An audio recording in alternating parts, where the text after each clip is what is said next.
These 11 members were extremely special people. A remembrance for the fallen. They all had a passion for service and a passion to help people live a much better life. As dozens gather Friday morning to honor 10 Henrico police officers and 1 Virginia State trooper who've died in the line of duty.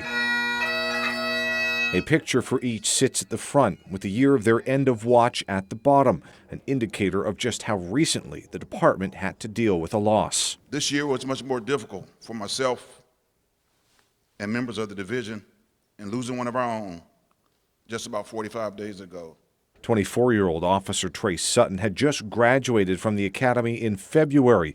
March 31st, the police cruiser he was driving was involved in a 3-vehicle crash, killing Sutton and injuring his field training officer and the person they were transporting. A young life filled with passion for his calling, a limitless potential for his future, and a heart for helping others. Police Chief Eric English spoke after the service of how the department has been since. You try to get officers to continue to do the job that they've always done, but it is still very difficult to go out knowing one of your members had paid the ultimate sacrifice. Among those at Friday's service were family members of the fallen who were told their sacrifices were also being honored. We stand beside you each day you face without your hero, Trey Marshall Sutton.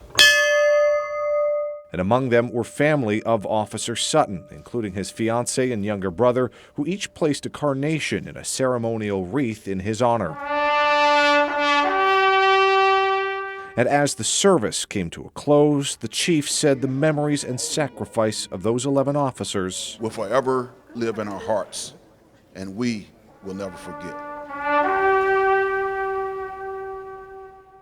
Now, Chief English says the investigation into the crash remains ongoing and they are working with the Commonwealth's Attorney's Office. He says the person they were transporting remains on life support while Officer Greg Petrohovich remains in the hospital but is progressing. Now, right now we are actually at the Henrico Police Memorial where the service is normally held, but it was moved inside today because of the earlier bad weather. It's actually here where they have stones with plaques on them for the fallen officers, and it is that brick spot right there that is being prepared for Officer Sutton's plaque and stone when it is ready. Working for you in Henrico County, Cameron Thompson, CBS 6 News.